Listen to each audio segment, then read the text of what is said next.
Davies in the middle. Checks back against Carter and scores. That is atypical for the Myanmar goal.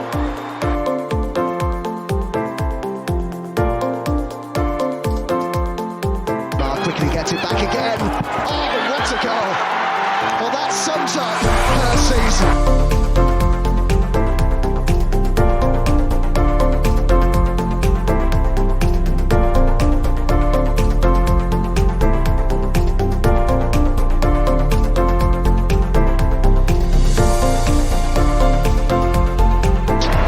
The Gunners are WSL champions. Ladies and gentlemen, or however you want to describe yourself, if you want to be a penguin or Gunnosaurus, welcome to Vic Akers Wonderland. Today I am your host at 5'5", short, and come on, Matt, keep it up. Come on. the most southern person in the entire of the Northwest. Hello, Matt Roberts. Hello.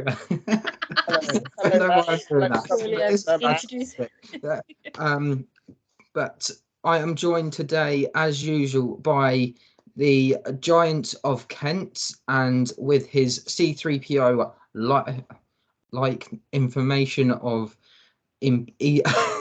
this is going so bad. The C3PO of the Arsenal women. There we go. Idiot knowledge of Arsenal women. I'm clumsy and socially awkward, and just irritate people with my knowledge. No, to be fair, Adam, you're more like C3PO than you know. Yeah, what are you insinuating? You're a very intelligent person. Well, yeah, I guess we'll leave it at that. I don't have a tiny robot who does all the things. Oh, I do, and his name is Matt.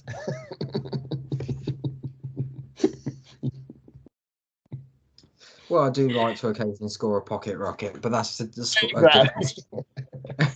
anyway. We are last but not least the I can't do this. Come on, you've got this. I'm curious to what you're going to say, or should I be worried? Everyone's favourite and a Tolly favourite. Yes. Hailing from Barnet, Lottie. Very good. Yes. I was waiting for May the 4th be with you reference, but that's not bad. Well done. Honestly, actually, that's one way to start a show. It's absolutely brilliant. How are you boys anyway? You good? Well, I feel like a complete idiot because Matt mentioned he was doing Star Wars puns, and I hadn't even clocked it was May. Oh my gosh! I've been so in the zone, sort of work-wise. I beat you to it. Ha! I know. I'm as a punter extraordinaire. I've missed out on the fact that today is of Star Wars sort of, relevance, and I feel ashamed of myself. So yes, shame on me.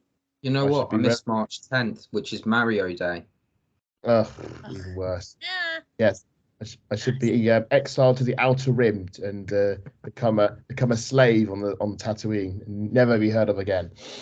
Sold to the Jawas. Technically, they dismantle you because you're so shiny. Yeah, a few Jawas will tear me apart, and then maybe they'll make some use of me. Exactly. At least you'll always be in the trophy room at the Emirates, that's for sure. Absolutely, absolutely. Definitely.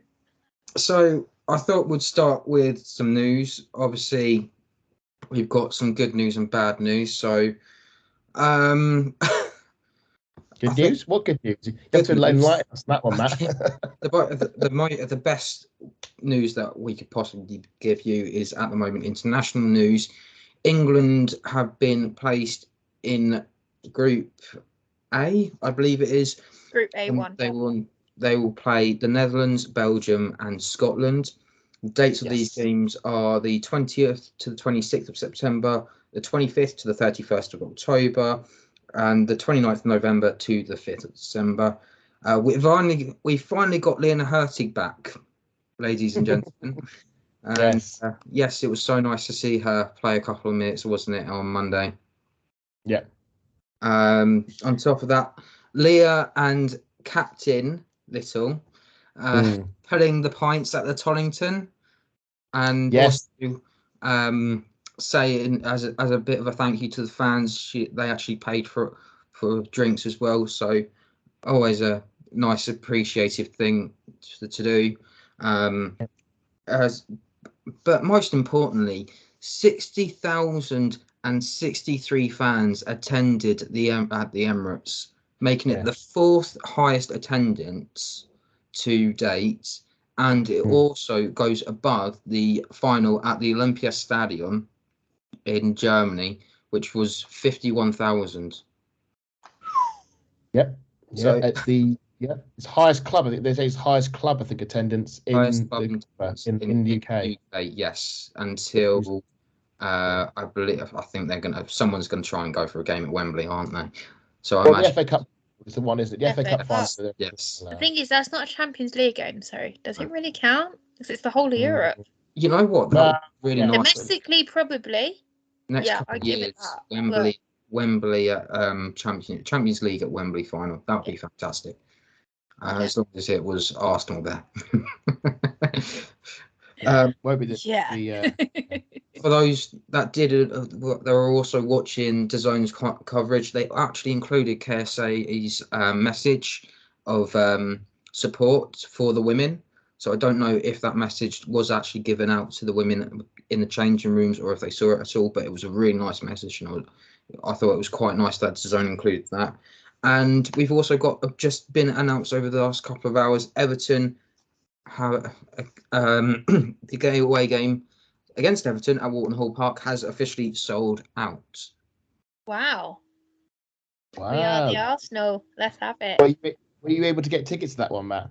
Yes, I've got. Funny enough, I ended up thinking that they hadn't sent me tickets, so they sent me the same tickets twice. Nice. So you got an extra ticket? I got extra 2 tickets. It's more than that. It's potentially 3. So, but the bad news as well, Laura Weinreuter. Unfortunately, she had a pop.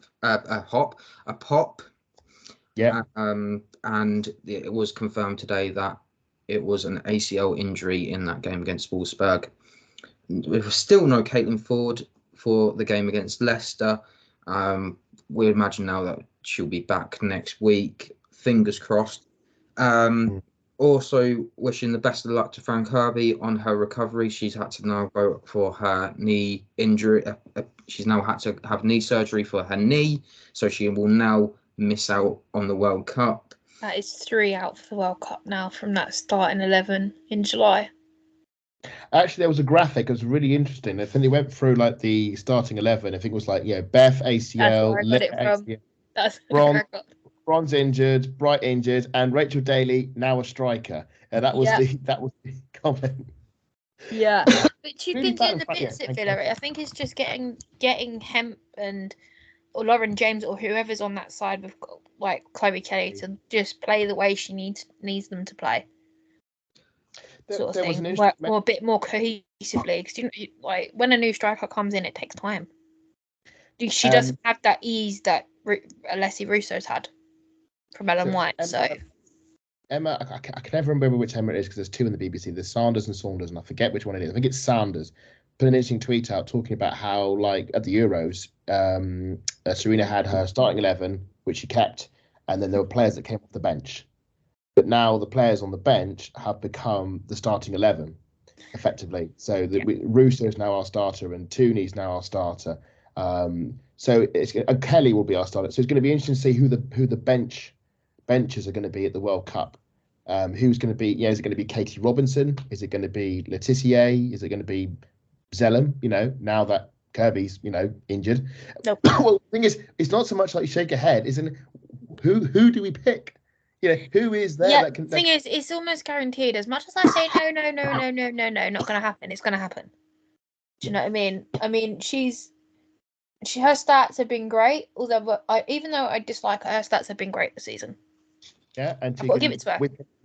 She's very good. If you want a 96th minute set piece whipped in for a header, and I must confess, she just needs to pretend she's playing Arsenal every week. For me personally, and I will go on record, I did predict that was going to happen about 2 seconds before it did, and I felt very cheesed off, but very smug when it happened. So it was your fault. I said the moment you spoke the words. It's your fault. When it happened, so when the free kick happened against Villa, the foul happened. I said Zellam's going to knock it in, and Turner's going to head it in, and that's exactly what happened. And I was like, yes, no, it was too late. It's your fault. I get to blame you again on yet another show. I also thought that we were going to beat, Wolfsburg, and that didn't work out. So, these things aren't consistent. He almost did. Other news items: under 13 goalkeeper Crusaders striker FC. She was Kaylee Black suddenly passed away. So commiserations to her family. Again, things like this, we don't know what the situation is. So just all the best for her family. Former Southampton player, New Zealand international Katie Rood also is out for the World Cup with an ACL. Funny enough, she did hers exactly the same day as Leah Williamson and around exactly the same time. That's scary. She was playing for Hearts. The UEFA as a host. What's interesting is actually on the ACL front, we've got 4 ACLs, but they both happened in pairs. This is sort of because Beth and Viv had their pair, and then Leah's had it, and then now Leah and Laura are sort of running like a tag team ACL recovery. So it is weird how these are all sort of happening. Yeah, it is kind of weird because if you think, and I think about it, we've had the forwards, we've had the defenders. So the midfielders are next. Shut up. So it's what Volti and Mana. I do not want to say it. Okay, I'm gonna gloss over this last one just because I'm gonna go and Champions League. If it happens, Adam, I swear to God, I'm gonna put your head on a spike. Go for it. The Champions League. I won't be able to reach though, guys. That's why he's sounding so confident. Sorry, Matt. The Champions League dates have been given next season, so should Arsenal finish second or third, both in the preliminary and round one. So the draw is on the 30th. The first leg is on the 26th. The first leg is for the preliminary will be 26th to the 27th of July. The second leg is the 2nd to the 3rd of August. The round one fixture is the 6th of September, and the final or the third place is the 9th of September. So with that all in mind, should Arsenal finish third, potentially we could be half of our players will still be at the World Cup. Well, there's 17 of them gone. Yeah. How does that work? Do we even have a team left? The half of them will be injured, and the other half will be at the World Cup. Exactly. So we don't even have a team. Bearing in mind that the under-16s still are technically contracted until the age of 18, when they can sign professionally for whoever they want. So it will be interesting to see what happens with that, but it's got to be wait to see, because as we've heard many times, something has to give, and they can't keep doing things like this. They might decide to push back the dates. We don't know at the moment. Just a little bit of lighter news. Roma won their first ever Serie A. They went to celebrate. Emil Harvey trying to celebrate with her Norwegian flag. If you haven't seen it, Roma's Twitter have got the video. She was given an Icelandic flag. Oh dear. So she was not the happiest, but I do have a little message from the Wolfsburg fans as well, who attended the Arsenal game. They said many Arsenal supporters came to us and wanted to take photos with us before the game and after it as well. We talked to a lot of the Arsenal supporters for over an hour afterwards. We can repeat it ourselves. You should be proud of your team. Despite all the serious injuries, you came back. After 2-0 down in Wolfsburg, your girls put up a massive fight over both games, including a heartbreaking finish in extra time in front of a record crowd. We are praying for a fast recovery of Laura Weinreiter. Yes. I saw that message. I thought it was a really nice touch, and it reflected both. I think both of us. I think there was a lot of they called us Arsenal for a reason, but I thought the Wolfsburg fans were brilliant as well. And definitely, especially down in their tiny little pocket, 8th of a corner, I think I can describe it as. There wasn't very many there. But they were there. We saw them. We Cups saw them, and the in player shirts. saw them as well and went straight there at the end. And no, that was a nice touch by Wolfsburg. Fair play. So now that that's all the news items out of the way, shall we unfortunately pick this game to pieces? Yeah. We shall. We shall. I say that great 2 relax. minutes on the clock. VAR calls for a penalty. And we're waiting and waiting. I actually timed it from 1 minute 47 from when they called asked for the penalty to 4 minutes and 28 seconds. That's how long they waited for the decision. Did we wait that long? It felt like an age. It was an age from where we were sitting. I mean, there was 10 of us in a row, and we're all standing up saying, "What the hell are you doing?" So I was up next to the director's box, and so if you did see my Twitter feed, you'll see some really good pictures of the likes of Lair and Alex Scott and Jordan Nobbs is sitting above us. So. Okay, fair, 1-1. But from that viewpoint, the whole scenario we could see, and the handball incident looked like suspicious. It was like, I think I just saw something happen there. It happened so quickly, you're not sure. You thought maybe it was a header, but it did look a bit sort of off. The frustrating thing was that they didn't wait until the ball went dead. They waited for the moment for Arsenal to have actually a good counter-attack opportunity, and then the game was killed. They stopped the game. It was, okay, well, it must be really serious if there's a VAR intervention. And so you're taking a time, and of course, the longer it ticks, it means, well, there must be something happening here, because if it's an irrelevance, then they dismiss it completely. Ref goes to the monitor eventually, and of course, that's pretty much that's it. The ref's going to have their decision turned, and I think to the incredulity of pretty much everyone, no decision was made. It was talked of. Now, from my understanding is, because there is no communication pretty much in the stadium apart from a board that occasionally pops up, we were having to get info from external sources. So Ali, who you know, he had a friend who was watching the game. I think he was watching the game at home, and he was able to message in and explain what's actually happening on the TV screens. And the understanding is it was actually not given as a penalty because there was an offside in the build-up. And that's why we had a set dead ball in the penalty box, which begs the question. That's the first, before you even consider as a handball, the first thing you check is offside. You don't, before you even think, the referee shouldn't have got to the point where the referee goes to the monitor until you've established that whether it's a handball or not, the legality was there in the play. So VAR got that whole thing. Thank God the ref stepped in and got it right, but I've no idea why VAR went to the lengths of taking the ref to the monitor, because the moment that offside was noticed, it should have been completely dismissed. And I'm a fan of VAR, but the problem is when people think VAR fixes referee decisions, it doesn't. It just provides a magnifying glass on the issues of refereeing that already exists.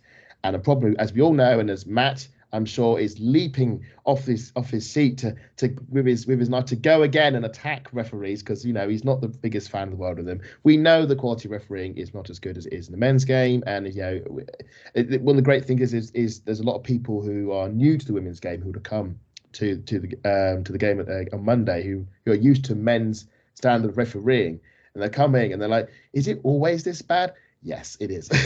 So thankfully, and VAR did play a lot of part in this game. On this particular incident, I think we got the right decision, and we got the right luck, because it would have been awful if we had a penalty in the second minute. Interestingly, the person in question was Lottie Matt, who in the first 2 minutes had that moment, and she got away with it because I think it did hit her hand. It's just weird that in the first 2 minutes that happened, and then as we'll get to later, the last 2 minutes, it was back on Lotte Wibben-Moy for another moment. But no, a lucky start. And I think, but what happened was, I think it ignited the crowd even more because VAR winds the crowd up. Everyone in the crowd hates it. The moment the decision went our way, you could hear the roar of 60,000 fans. They were in.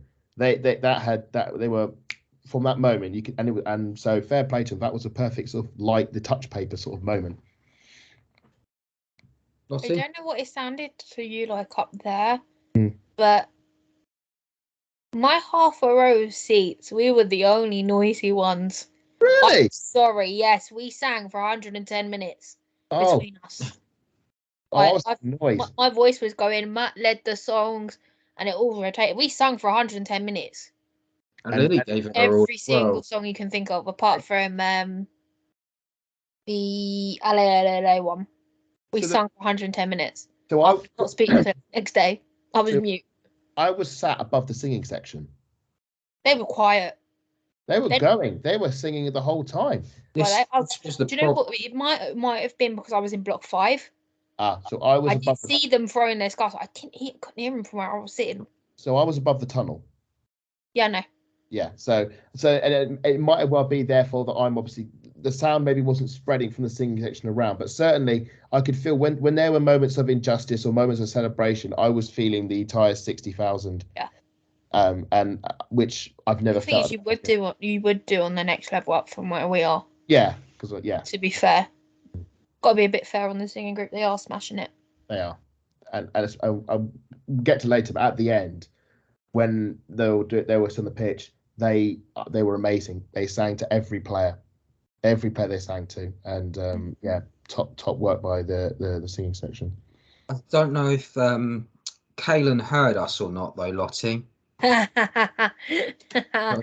We did have some fun on the sidelines. We were Matt came up was sitting there by himself. Well, not by himself, sitting there chanting the song, and I've looked around and went, I like that. So, and then the rest of us started sort of joining in. I'll let Matt let everybody know the words. Actually, it's the American version, so it's Kaylin wants a zebra. And there were plenty of zebras. Yeah, there were plenty of zebras around as well. Zebras, as us. Zebras, as we're not American. Yeah. Oh, so Kaylin is a zebra. So if zebra just sounds a little bit more fluid, because if you got a zebra, it's just like Yeah, it's because I think also it helps that because it's Kaylin and she's American, and that helps as well because of the way she said it. Yeah. So, are there any xylophones at all in the crowd? There was a child with a picture, and we want more xylophones. And he painted a xylophone. It was quite cute. No, fair enough. I love how the marketing that marketing. I'm going to the game in a minute. Obviously, the marketing for that video, the alphabet video, was just there's so much mean potential in literally every single moment, and it's carried on through and beyond. So fair play to Arsenal that one. That was absolutely superb. Yeah. So 10 minutes has gone. Arsenal press winning the ball back after Katie McKay goes and challenges.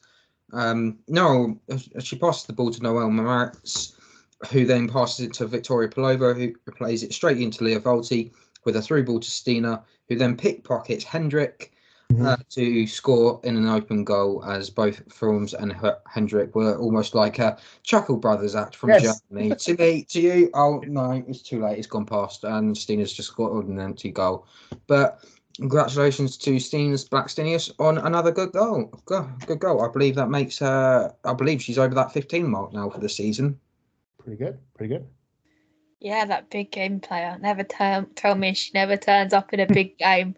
Oh my God. I know we joke about how offside she is.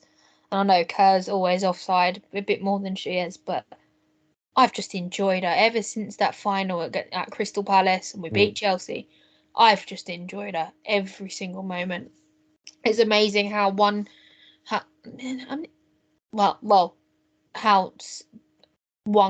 scoring just one goal changes everything.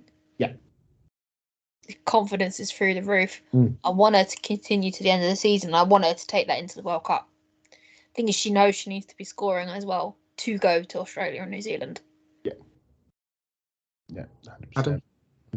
No, again, I can only speak of sort of the emotion of the moments, and the McCabe tackle was right in front of us, and it was knowing what refereeing was like, I was worried. Oh, they might give it the Wolfsburg way. No, they let the play go on. They moved the ball through the midfield superbly well, which is incredible considering they don't really have a midfield anymore. With all the injuries, we were playing a 2 in midfield against their 3, but we were able to cycle it through. We were still pulling the strings though. Yeah, Leah Pelova, Volti, again, they had terrific games. Brilliant pass by Leah Volti, and Stina Blackstenius was it Hendrik, you say the defender's name was? Yes. Yeah, she had her on toast all game, pressing, running in behind, physicality, She just could not handle her. And we saw the first goal that she's racing back and the ball is not getting to the keeper and she's panicking. Stina steps in, out, just wanted the ball more. Henry didn't want the ball. She wanted the keeper to get it. Stina wanted the ball, got the ball. And it's just one of those moments where you're watching it and because it's down the other end of the pitch, you're wondering what's sort of happening and is it going your way, is it not? And then suddenly Stina's got the ball and suddenly she's round the keeper and suddenly you're 3-2 up in the Champions League tie and you're looking at the watch and you're thinking there's 80 minutes left until we're in the Champions League final in Eindhoven. All bets are off and everything's possible. It's going to be the greatest day in our lives. And then VAR comes in and decides to have us on tenterhooks for 30 minutes again. So that's 2 VAR calls. Yes, the VAR check, just to let everyone know. And 10 minutes 45 to 12 minutes 20. It was 2 minutes. It was a 2-minute VAR check. Now, I wasn't sure what the VAR call was for. I thought maybe it might have been for the McCabe tackle because it looked marginal in the build-up, or the fact that Stina may have fouled the defender, which is entirely possible because if she's kicked through the defender to get the ball, it's a clear foul. As much as it would cheese everybody off to disallow it, I wouldn't begrudge it. I wouldn't feel bad for it as such because it's a fair call. But no, the ball was taken cleanly, and it was a goal, and it was amazing. It was amazing for the first time in the entire semi-final. We were ahead. Wolfsburg struggled to sort of handle the way our system. Well, we were playing with a back three again because it's the only formation we can play now, and Wolfsburg really sort of struggled with that. But my feeling was, watching it, is I was reminded of when England went for a back three in two major tournaments in 2018 and in the World Cup 2018. Sorry, in the Euro 2021. I forget what they call it now.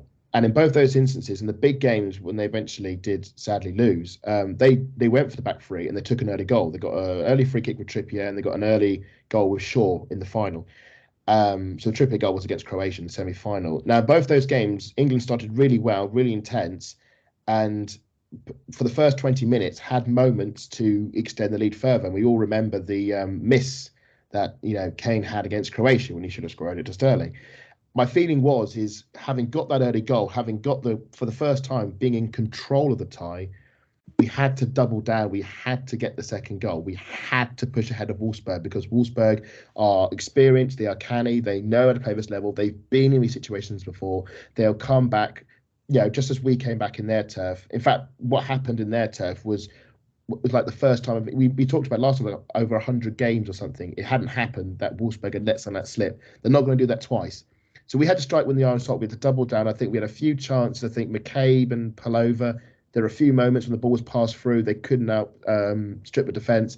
We had a corner where Stina swiveled and shot, and you just thought they just needed to go in, but to hit it at the keeper. And it's just those half moments and those, we'll come across it as we go through the game, but fine margins like that, just not getting the cleaner connection, not finding that second goal when we had control, which was those first 30 minutes. That, we could have killed the game tie then. We could have pulled ahead and we didn't. And then, I'm sure you get to Matt, it all started to change. Just before that, 16th minute, the ball from Steph Catley goes to Victoria Palova. She managed to recover the ball, only for Noelle Moritz to go and have the shot as it was bouncing all over the place. It was a bit wild. Yeah. Goes over the bar.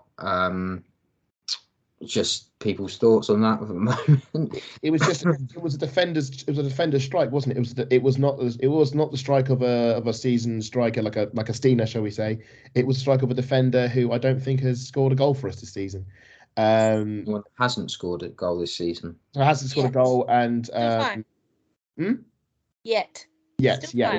I mean, then again, Taya Goldie will probably come up and score a header at some point, I imagine. Well, there'll be plenty of opportunities for Moritz to get a goal for the remainder of the season, as I'm sure we'll get into. But yeah, it's just you do one of those situations, retain the ball, keep the platform, build. But no, she rushed it, went for it. And hey, if she'd found the top corner against her former club, she would have been a hero in the Emirates Stadium. So I don't blame her for trying it. I've always said this. Noel Moritz is a different player in the Champions League. I want that all year round. I don't want just Champions League. She's just it's like she has like a dash of Katie McCabe in her. She just becomes so angry and so fired up, and I'm like, why can't we have two of those kind of players like all season round, not just in the Champions League? Yeah, Carl Moritz. We have Carl Moritz in the. It's like that. It's Melo Moritz or it's Melo Moritz. That's the one. Yeah, it's Melo Moritz or it's Noel Moritz. Yeah, it's Angry like Moritz. Angry Moritz. It's like that. But the thing is, she plays with her anger, and it's great. I love it. It's like that Simpsons episode with the Krusty doll with the switch on the back, and it's like, I see that problem with your Ritz. You've got her switched to angry. Yeah, exactly. And that's what exactly. It is. Whereas that kind of player is just who McCabe is. Yeah. Do you think the heads were a little bit all over the place as well? There wasn't that controlled. Do you know what? I'm surprised Katie lasted as long as she did before she got a warning. Not getting angry. She got angry at one point. And we know this. In that final third. So as I mentioned, the rush, there was rush. There was a lot of the rush towards the shots. I would mention it later on. Frida Marnham having about 4 or 5, three shots. I think it was in the end. When quite easily she could have gone and played either wing. 2 players were open. They can put a ball across the box and they could have had a shot. I would imagine with the occasion with it being the fact that they are ahead, I'd imagine the adrenaline was flowing freely in all of them. Just the high of we've scored at the Emirates, we've got 60,000 fans roaring us on when they are roaring. I'm not surprised that maybe they got a bit giddy. Maybe thought, oh my goodness, we're going to do this. We're actually going to get to a champion. The thing is, you've got to remember it's a bit like the Spurs games a few seasons back at Tottenham at Shite Hart Lane. They loved it. They loved the energy. Even Beth, I think was it Beth Mead that came out and said it.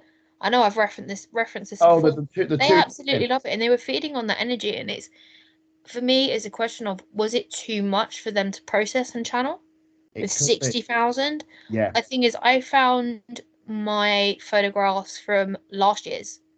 I think at the Emirates, and it was only the stand. I was sitting in the corner in 13. And that whole East Stand was taken, and obviously club level was open. Yeah. And the difference is just unbelievable, and it gave me goosebumps. Visually, when North London Forever was sung, I had goosebumps just looking around it. It's just euphoric. So a bit funny on the North London Forever, because visually, looking at the stadium, when it got there were a few late people getting in, but when it was full, seeing a full Emirates Stadium, it was just amazing. And then we did North London Forever. Of course, I've got my scarf off. I'm bellowing it out because I don't care what people Yeah. Best thing is, I sat next to the director's box. The German head coach was also in the director's box, watching the game. She was nearer to our side, and she was panning around with a camera, filming everything. So I don't know what that video is, but there's a video somewhere of me with a scarf aloft, bellowing North London. Yeah. Before the game, we were kind of just like three of us went into the shop, and we were standing outside. I was wearing my red flag with the big white cannon on it.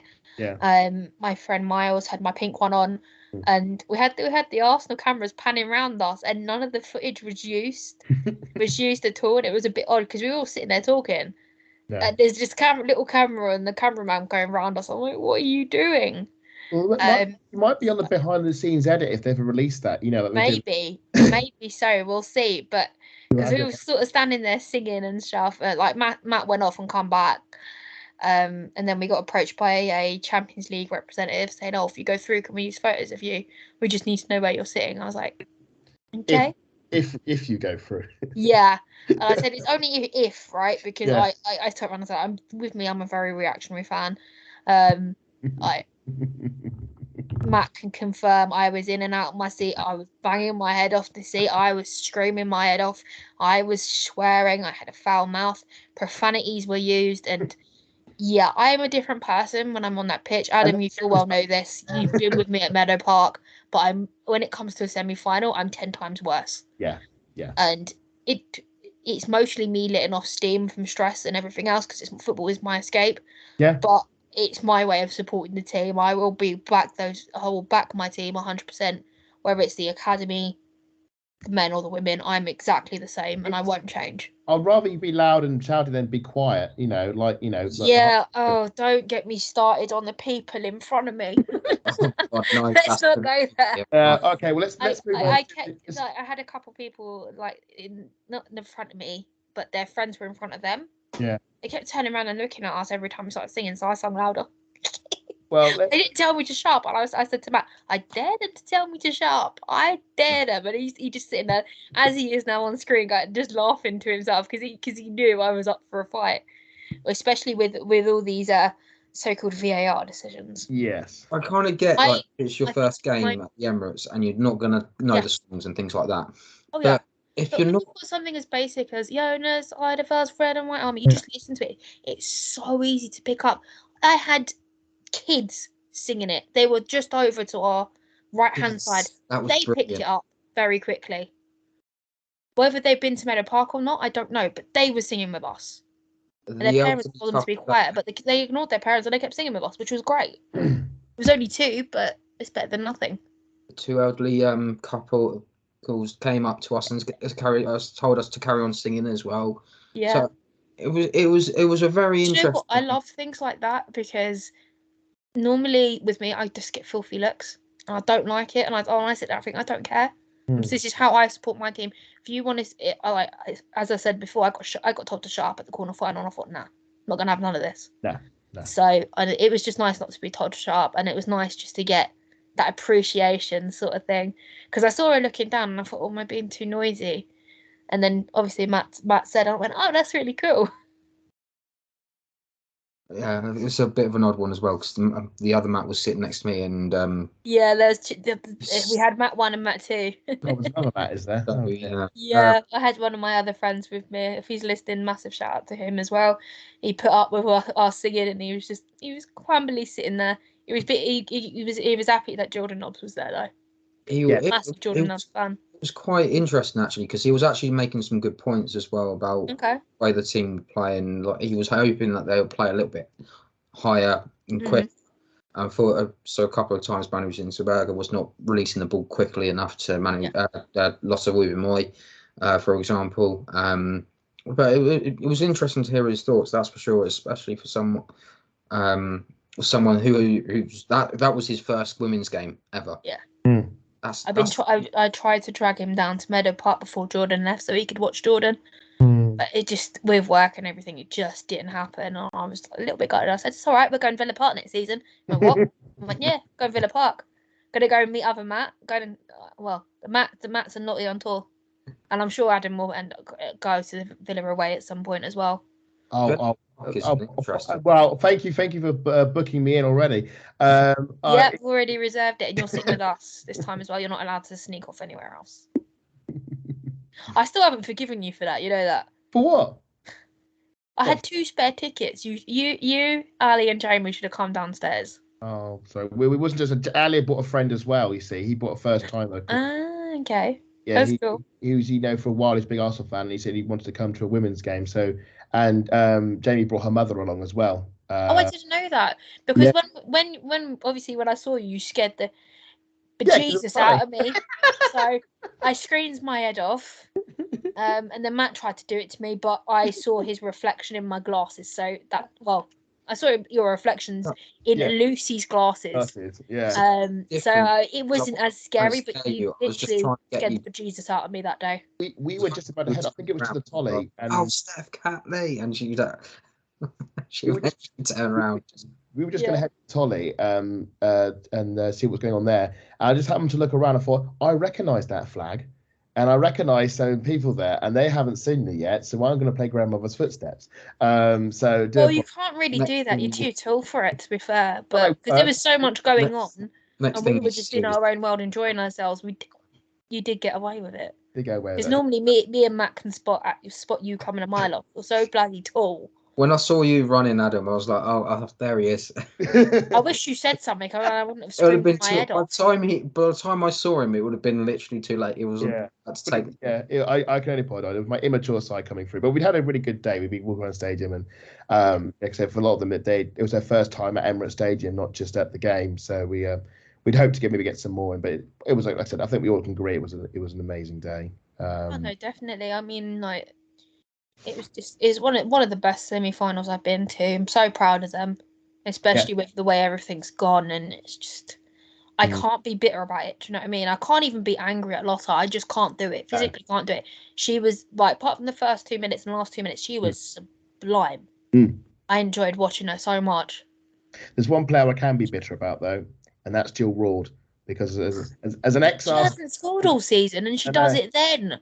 It's so irritating. Calendar year. Arsenal player. But I'm not going to say what I want to say because I was attacked on Twitter for it by Stans. So I've got nothing else to say on Jill Ward, I'm afraid, boys. I'll let you take the floor. So Jill Ward's a very interesting player because she was one of the sort of rising stars of Dutch football.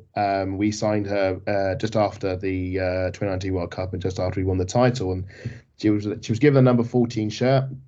And I think she may have said, as every signing does when they come to Arsenal, oh yeah, I'm a big Arsenal fan and all that rigmarole. And Dutch players was a big thing of Arsenal because we had Miedema, we do have Miedema, we had Van der Donk, Sarri and Doma just left, but I never felt she really settled in the team. And in fact, I always felt the balance of the team was a bit more unsettled during her time. She had 2 years of us and didn't really set the world alight, and so went to Wolfsburg, and I think she's done all right there. Obviously she scored in the last time we played Wolfsburg, but that was at their place. And I'll be honest, the goal that she did score on the day was good. It was a really good, really well worked goal. Very annoying. It was one of those. It was because the source of it was a really, really soft free kick from Maritz. It was just you were on about the speed of delivery. Your other Matt, it was other Matt who mentioned about her. So we had the ball at the back, and Manu had been throwing it and kicking it, but she offered to go from the ground, and was so slow to distribute it. Went to Lottie, went to Maritz. By that time, the players were over him. Maritz got swamped, and I felt at the time we had the numbers back, we could dealt with it, but she dragged the player's shirt back, and it was so obvious. And of course, it's an immediate book. It's immediate booking. Yeah. And you really saw that, especially when we went into second half and extra time, how reluctant Maritz was to, well, not extra time, because she was off by now, but the second half, certainly, you saw how reluctant Maritz was to put her foot in because she knew she was on the booking and she knew she did something, or, she's one off. foot wrong and she's gone. Exactly. So it was such a stupid booking to concede so early and so needless. And I've always said that the softness of the free kick is inversely proportionate to the likelihood of a goal or something like that. Like the softer the foul, the more likely a goal will come from it. I think of when we conceded that equaliser at home to Man U, that handball that Lotte accidentally, it just bounced up in her arm. It was totally accidental, but it was obviously a handball. But because it was such a stupid free kick, and also because Katie Zellin was taking the free kick, but because it was so stupid, you knew that the goal was going to come from it. And then ball whipped in. We had the first ball away. We don't rush out and we're slow to clear the box. We're slow to close the ball down. Giroud takes on the chest. And it's just a really good goal into the bottom, strike drive into the bottom corner. Manu can't get there. A view's probably obstructed, so she can't get the dive away in time. And it just let the air sort of out. You just felt the sort of the drop as though we weren't going to be able to ride like we did at Bayern Munich. We weren't going to ride out on a clean sheet and get there. That we were going to have to sort of go again. And so I did feel that in the second half of the first half, if that makes sense, the second quarter. Wolfsburg were sort of figuring Arsenal out and were able to impose the likes of Pop, the likes of Rords, so is it Payol, the other striker? They were starting to have the I think one of them had a rocket which Manu just literally beat out the it was right at Manu, but she couldn't hold it. It was that powerful. Yeah. And so and that was obviously the only goal, and then it got to half the other goal, then it got to half time, and it was 1-0. You thought, okay, it's in the balance. But what Arsenal have done, the way I saw it was, despite all the injuries and all the setbacks you've had, all the problems you've had, we've narrowed down this two-legged semi-final to a 45-minute game, where it's just whoever's... That's what you thought. Well, yeah, spoiler alert, it doesn't quite go that way. The way I saw it was, extra time aside, we'd shrunk, we were still in the game, 45 minutes left, still well in the game, we've played well enough, Palova's played well, Nelson Mornham's played well, Steena's played well, everyone's putting a really good shift in. It's all there for taking. We just need to up it in the second half. So having a goal to concede just before half time was annoying, but it wasn't a disastrous setback. And I thought, well, if we just reset, go again in the second half, maybe get an early goal, things might be we could still win this one. Just before half time, though, we had a free kick, and then the referee decided to blow and say, "No, we're not having that free kick." That's a bit annoying, but I think that shouldn't be allowed to happen. Full stop. That is, for me, again, reference how piss poor refereeing is. I didn't catch the ref's name or where she was from, but that was piss poor. So the way That is the lightest way I could put it. It's like one of these unwritten rules. Like if there is an attacking set piece on the cusp of the whistle, I feel you almost have an obligation to let them take it play out. Even though if it was 5 minutes of added time, if it had gone beyond, if it was like 5 minutes 30 seconds or something. 5 minutes. I'm honest with you, we wasted 3 minutes of that. Yeah, but what was it, Matt, on the clock? What was it? 5 minutes 30 seconds. Yeah, so the referee is well within her right to blow the whistle and end it because technically it's beyond the 5 minutes. I mean, it's just, I understand that. It's just one of these like really sort of petty sort of, oh come on, ref. It's like unwritten rules. Let them have the last kick. Yeah, it's like and the other time I do it is when it's like almost full time. Say it's been 5 minutes of added time in the second half, and then the 5 minutes been played. They've had one last attack, it's been saved, it's gone for a corner, and it's like, oh, it's just time for the corner, we can get it, and they go into the corner, and the ref goes, nah, we're in the game there, and everyone just goes apoplectic. It's like, you can't do that, we've got a corner. It's like, no, time's up, we've got to go. And you just feel that, oh, come on, that's why I always love it if rugby, if we had overtime instead, that rather than an added time, we just like the clock goes red and it says, right, okay, next time the ball goes dead for a defensive play, the game's off. So, you do get that. But anyway, that's the ref. I felt it was annoying, but it's like at the same time, it's not like the ref has broken and he made a mistake as such because it's the rules. It's just one of those, I don't say gentleman's agreement, sounds wrong, but sort of like, come on, just let us play the final phase, and you never know what might have happened then. But almost like an unwritten rule. Yeah, exactly, an unwritten rule, exactly what it is. It's like just let the final phase play out, and then we'll go in for oranges and sandwiches and go from there. Exactly. So then we go into the second half. How long do you reckon it took before a goal was scored? I'm going to say 66 seconds. Close. It was 1 minute and 13 seconds. Okay, so that's 70. Hello, don't I get a guess? That wasn't fair. That. No, it's too late now. All right, Lottie, you can get the next guess. Because technically, this one is ruled out for offside, would you believe it? Noel Moritz was offside for this one. It was a Lottie Matt through ball to Marnham. Marnham goes and picks out Moritz. It's a low ball into the box and Stina Blackstenius scores. She was in the mood there, wasn't she? That was a nice goal, and that really, really pissed me off. I don't know. It was quite. Is it? I have no idea. I don't know why I want to guess. I just felt really left out there. That's all right. I'll give you the guess for the next one. So, for the time? I don't know what the length was. Was it like 5 minutes later after the last one, if I remember rightly? I'm going to need an exact. 5 or 6 minutes after, I'm going to say. I wasn't watching the clock at the time. That was my problem. I was too engrossed. I think the call was quicker for this one because it was a bit more routine and I think a bit more clicker. I'm thinking it's closer to probably about maybe 2 minutes. I reckon it took to sort this one out. So when the goal went in, for this one, it was 46 minutes on the clock and 13 seconds. The VAR decision was 47 and 25 seconds on the clock. I haven't got my calculator out. What's the difference? So I'll probably say about 50 odd seconds. 50 seconds. Oh, yeah. Okay, fair enough. Not bad. I think, again, I'm going to have a moan about this. Why weren't the Wolfsburg's goals VAR'd? Every single one of ours was, and it really irritated me. There was no consistency there. Well, Jill's goal, because it was a free kick. There was nothing to really say there was any box because of everything. I think if anything, they would have probably used VAR for who assisted it because it did look like it came off Katie's head, but it didn't. Okay, thank God for that. She'd never forgive herself. The thing with the Wolfsburg goals is there was nothing really there to sort of question. Yeah, I know, but it's just me being petty. I'll be honest with you, I'm being petty, and it got up my nose that night. So I'm gonna hang on to my pettiness because it's just me. I was so annoyed. I'm hurting. I was so gutted because that goal for me that wasn't given was the best goal in the entire game. Yeah, exactly. It was such a thing of beauty. just the way, and it was so similar to the way Stina equalised in the first leg as well. But it was rather than a low ball, it was more of an aerial. I think I just enjoyed her crashing into the net and standing there. That's fun. Yes. It seems to happen a lot to me on FIFA when I do similar stuff as well. They do seem to just go. Yeah, I don't know what it is with Stina and Frida. They just like crashing into the net. I'm just waiting for the goal to go with them. It's gonna happen. It's that momentum. That's probably happened a couple of times at training, I would imagine. Like, I can imagine that happening at training.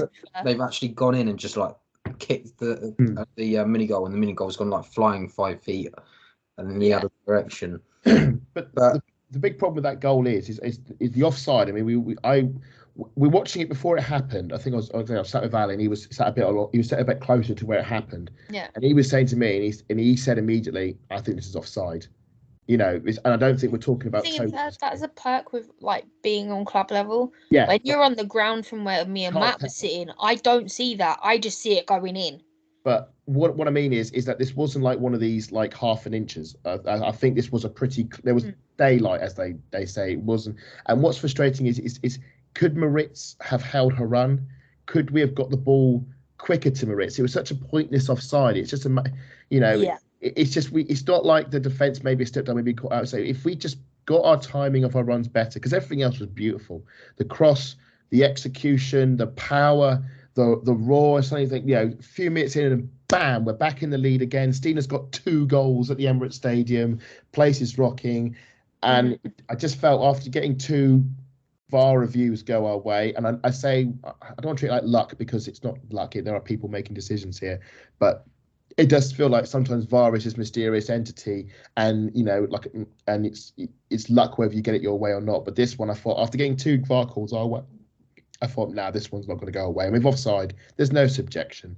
There's no the ref's opinion. You're off. You're on. You're off.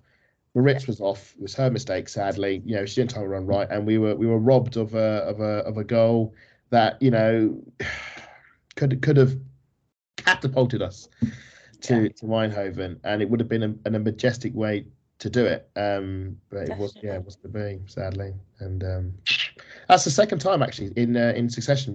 Stina got a goal chalked off in the quarterfinal against Wolfsburg last season at Emirates Stadium. Again, another goal which I watched back and just wished that we got the ball too quickly to Stina. That Stina had a run because she round the keeper, slotted it. It was brilliant. And that was really early in the second half as well, which is really weird. So that's 2 early second halfers that she had chalked off for offside. Maybe it was written, but that was the one against Bayern as well. Yeah, one against Bayern as well.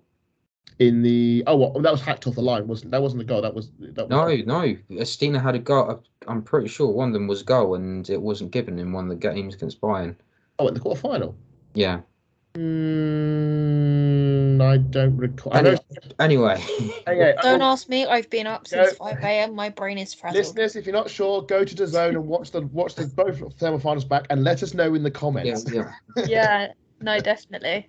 So the goal officially comes for Wolfsburg. Alexandra Pop with the goal. This time O'Rourke again with the set piece delivery. Pop jumps up and right at the front post and heads straight into the back of the net. Yeah. Frida and Rafa seem to lack that communication. They didn't seem to know who was marking her, and we'll just go with Lottie. What time do you reckon the goal was scored? I don't know. Literally, that game is so much had happened. I wasn't watching the clock, so I'm gonna go around the 60-minute mark. I'm gonna go 50. I'm gonna go 55. 58. Oh. Oof. I think that's 1 to Lottie. I think I was closest.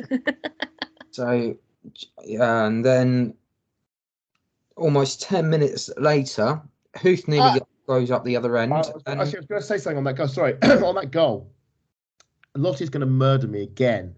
I know she's already murdered me before, but it's happening again. So I'm already, for the audio listeners, I'm already giving him daggers. I'm not looking forward to this. Well, I sort of half called this one as well. So I'm always very pessimistic when these happen. Or the next one? The Pop goal. So the Pop goal. The thing is, it was a never ball she was going to score anyway. Well, yeah, but what it was is we had. She's thorn in my side.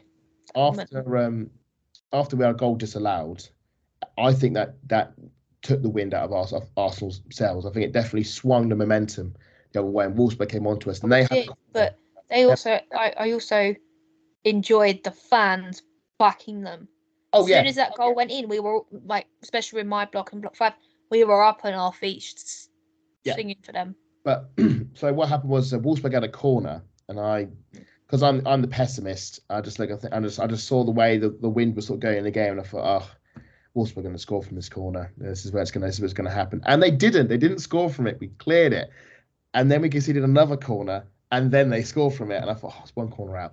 But there was an element of inevitability about it. You could feel that Wolfsburg were building up steam. I just felt at that moment the game was slipping. Oh, is he all right? I think his internet's gone. Oh dear, no. And this is what happens when you predict the Wolfsburg's goals. I think we've lost him. I just thing is. The first leg, I was relieved she was out injured, but you knew she would be okay. Good. Right. And sorry about that. Second leg, you just knew. So I did expect her to score, but I didn't think like when. Yeah. If you know what I mean. Knew the score. She's that good.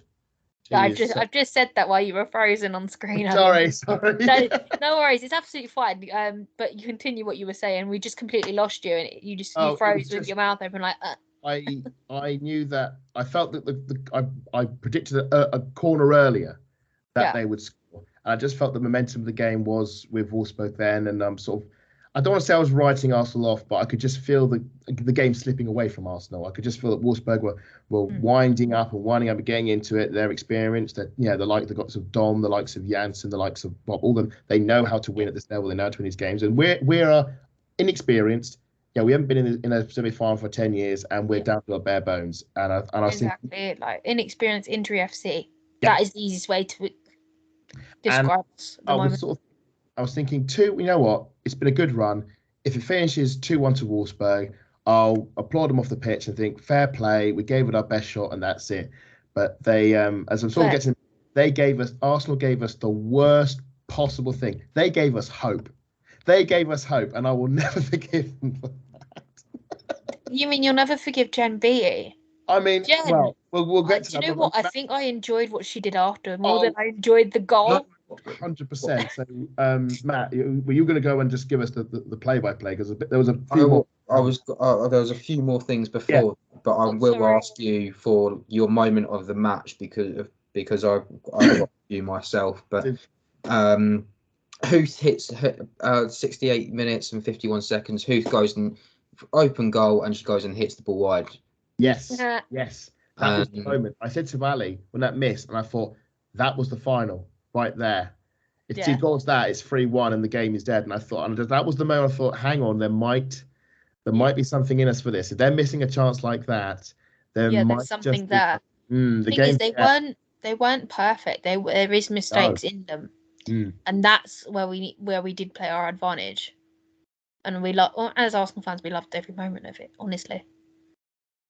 So you love this one. 71st minute, Jen Beattie turns the defender, opts to play in Frida Marnham, who then shoots from 40 yards. So bearing in mind that the wings are available, she had options of both Laura and Lena, who at this point, both Laura and Lena had come on. Laura come on for Noel, and Lena had gone on for Stina. We had heard that Stina, who is on the May calendar for the Arsenal women, I thought she picked up something. She seems fine though, and she will be available for the Leicester game, which is good news. I'm gonna actually come out and say this because I do feel, although I at the time I did not know about the injury, obviously because we were in the stands, I did think that was his biggest mistake of the game. I know Lena's had a tough time, but I don't trust her. I'm not confident in her. If that makes sense. I agree. We know it's injury related, and the fact is we couldn't pick Jodie Taylor on because she's not registered, and there was no one else. Yeah, there was no one else. It was the only player we could put in that position, and I feel sorry for her in that sense. She looked rusty when she came on. Oh, agreed. She did. I mean, It took her a while I to found that get she was going. really hesitating, sticking her foot in to grab the ball. And I know between me and Matt, we did get a bit frustrated with it. Well, I know I definitely did. So Part of me it's wonders- a confidence thing. To I get want her to do well at Arsenal. I do, but she just needs to. I know she's had a tough time, but she needs to get her footing sorted and let her confidence grow at Lena Arsenal. had a moment in.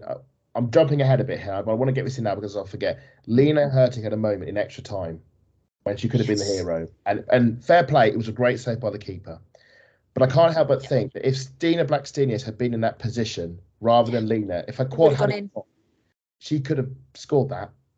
And that will be the sort of thing that will, and it's really, and again, it's more bad luck. I mean, thankfully, it's a minor injury and she could shake it off. It's not what Laura had, but it's just another injury and it's just another moment. And Stina, I've said it, she had the defenders on toast. She was leading the line. Do you know what? I'm loving the fact that you're using my phrase. I'm just absolutely into it. Phrase? Oh, the phrase my phrase of the week is anyone on toast.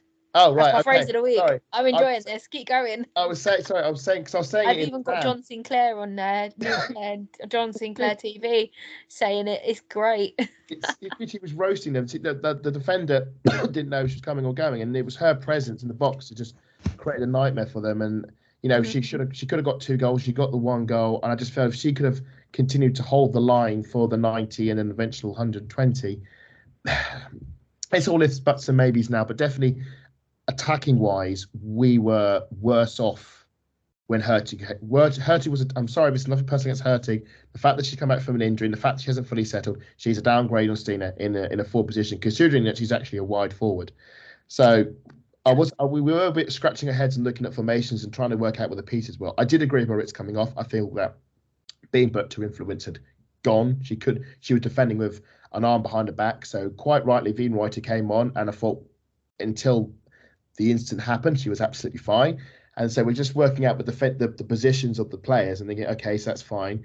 We thought Leonard Mornon would become a striker, but we were wrong. It turns out that Jonas has been reading the Serena Wiegmann playbook of last-ditch desperate, we need a forward. And so you're jumping ahead here. I know. Called Jen Beattie up and said, do you remember when you used to be a forward? Well, it's time you put the number 14 shirt back on and get back up, and we need you as a striker. To be fair, he's done that a couple of games this season. I know, but so it's not like maybe last ditch. It's probably like plan C or D. And C or D. I mean, maybe we had a plan B, let alone a C and a D, considering our options. But just the idea that he's gone for the Millie Bright approach of we'll just throw a defender as a striker. Worked against Spain, and it worked. I mean, that moment when Beat scored. I mean, I love that Beat scored. Because I'm sorry. Yeah, I heard. I'm jumping ahead, Matt. I'm sorry. You're still jumping ahead because I still haven't finished the same game at the moment. Thought we'll go back to Matt for the play-by-play, and I'll come back to my thoughts on it. Sorry. Just after she had the shot, Lotte Frida had the shot. Yeah. Lotte Weaver-Moy made a crucial side tackle, only for it to be ruled offside. Yes, that was lucky. So now we will go into this goal that had the stadium absolutely off its rocker. It was on a trip to a moon. I think everyone was jumping up and down, hugging, kissing, high-fiving, you name it. I think everyone was doing it. Steph Catley delivers a free kick into the box. It's cleared into the away, but Lotte Weaver-Moy gets hold of it. She puts the ball. She gets hold of it. She sees Jen Beattie, and Jen Beattie goes and heads that ball straight into the back of the net. Yes. This moment afterwards, I think I should let Lottie go for it, Lotte. Go for it because it is perfect. No, literally, Pop thought she was going to be a brick wall, but Jen just decided to absolutely annihilate the brick wall and put her on the floor, which was great. It was the moment of the match, and at first, I didn't realise what the hell was going on. I was like, please don't tell me this is going offside. I was going mad. I know. And a friend of mine, Tash, she literally pulled up a stream. She pulled up the zone on her phone because mysteriously it was working, unbelievably. And we watched the replay and we found out it was because she annihilated her. And that is become the biggest meme on my Twitter feed, and I am loving every moment from the Arsenal fans. But yeah, Pop thought she was going to break a brick wall, but no, Jen breaks brick walls, didn't you know? She just didn't care. And from what I'm seeing on social media as well, I think Amber was up in the on club level. She got told to sit down because she was celebrating a goal, and she turned around. No, that's my partner. Da, da, da, da. And it's like, do you know what? I love her. Her energy is just unbelievable. And what's the same for you? I thought it was lovely. Sorry, Adam, go on. There's a really good picture Paulie Drawn has done of the incident. worth doing. If you get a chance, look at it. It's absolutely terrific, and it's one. I remember watching. Well, you're watching these things in as they work, and what was strange is, and again, you could argue in this instance we've been blessed by the incompetence of the refereeing because Wolfsburg had a player down in the middle of the play. Usually at that point the referee blows and says, head injury, we need to go in, and if it was a head injury, then there'll be all level of controversy. I don't know what the situation was, whether it was a head injury, whether it was a player who was playing for an injury to stop the game, or whether it was just a minor injury and had no relation to the head.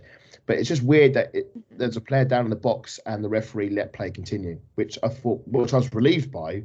But I'm not sure if the rules are fully applied then. Thank goodness, though, the play didn't stop. Great ball by Lottie Matt. Beattie knocks it into the net. Place goes apoplectic, which is, fantastic. Suddenly we have hope.